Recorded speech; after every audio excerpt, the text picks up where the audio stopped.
Assalamualaikum warahmatullahi wabarakatuh. Perkenalkan, nama saya Sarmila dengan NIM 2004030113 dari kelas MBS 5D. Di sini saya akan menjelaskan tugas mata kuliah komunikasi pemasaran mengenai dasar-dasar komunikasi. Nah, kita harus tahu dulu apa sih itu. Jadi, komunikasi adalah bentuk interaksi yang dilakukan dua orang atau lebih yang melibatkan proses pengiriman dan penerimaan pesan antara sender atau komunikator sebagai sumber informasi dengan receiver atau komunikan sebagai penerima pesan. Kemudian si komunikan ini memberi feedback kepada sender. Nah, perlu juga kita ketahui ketika seorang bayi menangis itu juga bisa dikatakan komunikasi, di mana sang bayi ini menyampaikan ekspresinya dengan cara menangis. Nah, ada tujuan dari pesan yang akan kita sampaikan, yaitu untuk menginformasikan, mengingatkan, dan mempengaruhi. Nah, selanjutnya adapun model komunikasi menurut Laswell. Yang pertama yaitu sender. Sender itu artinya pengirim. Siapa? Jadi siapa pengirim dari pesan yang ingin disampaikan, dan apakah caranya sudah baik atau jelas untuk bisa diterima. Kemudian yang kedua yaitu message. Say what? Message artinya pesannya, apakah pesannya ini cukup clear, apakah maknanya sudah bisa diterima dengan baik, karena sumber masalah dari komunikasi itu sendiri itu biasanya ketika kita tidak bisa mengemas pesan itu dengan baik, mungkin terlalu panjang ataupun mungkin bertele-tele. Kemudian yang ketiga yaitu channel, in which medium. Jadi dalam komunikasi channel ini juga berperan penting, karena kalau channelnya salah maka pesan yang disampaikan tidak tepat. Misalnya ketika kita ingin berkomunikasi perihal penting dengan orang tua, nah sebaiknya kita itu tidak menggunakan WA chat, harusnya berbicara langsung atau menggunakan telepon untuk menghindari kesalahpahaman. Nah, kemudian metode yang keempat yaitu receiver. Receiver ini menyangkut siapa audiens yang ingin kita sampaikan informasi.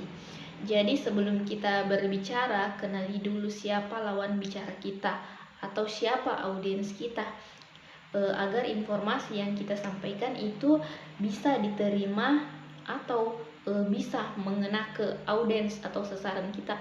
Contohnya ketika kita berbicara dengan orang tua dan anak, pasti beda cara penyampaiannya.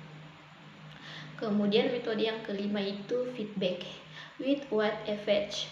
Jadi feedback itu efek, dengan kata lain efeknya ini dari pesan yang kita sampaikan itu bagaimana, tergantung dari bagaimana cara kita menyampaikan informasi. Feedback ini berupa respon dari orang yang kita sampaikan informasinya. Nah, kemudian dari proses penyampaian informasi ini ada namanya noise atau gangguan. Nah, gangguan ini salah satu contohnya seperti ketika kita berbicara lewat telepon, kemudian jaringan tidak bagus atau tidak mendukung sehingga komunikasi terputus. Ini bisa juga disebut sebagai gangguan.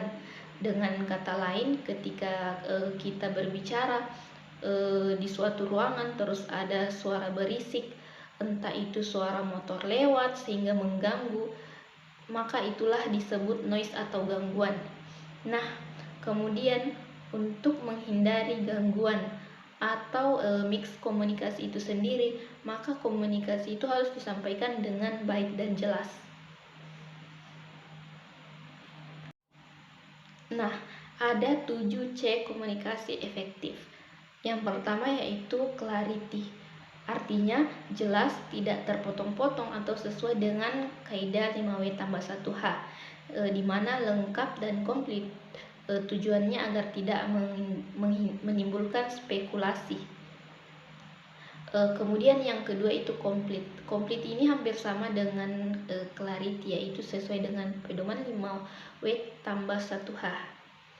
Nah, kemudian yang ketiga yaitu ada namanya concise.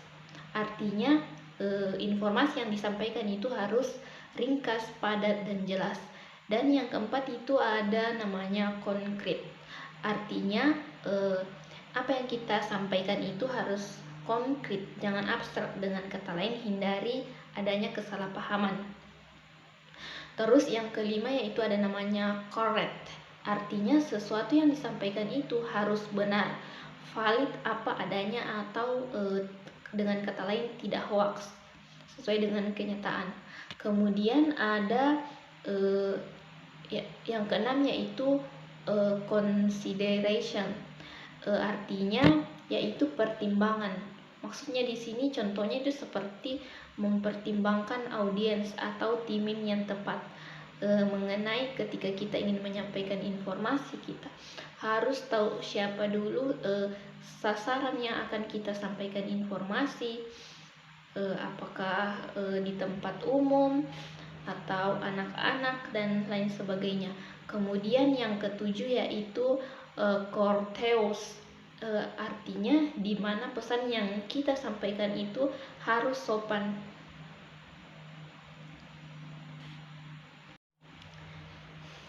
Selanjutnya itu 3 pokok atau 3 elemen utama dalam personal komunikasi. Nah, yang pertama yaitu 7% spoken words. Spoken words artinya kalimat-kalimat yang kita ucapkan. Kemudian yang kedua 38% voice atau tone. Artinya vokal atau intonasi. Bagaimana intonasi kita dalam menyampaikan informasi. Yang ketiga yaitu 55% visual atau body language. Artinya menyampaikan dengan informasi, ketika kita menyampaikan informasi yang berupa isyarat, pandangan mata, baik sentuhan maupun postur bahkan gerakan tubuh. Baiklah, itulah yang dapat saya sampaikan. Kurang dan lebihnya mohon dimaafkan. Wassalamualaikum warahmatullahi wabarakatuh.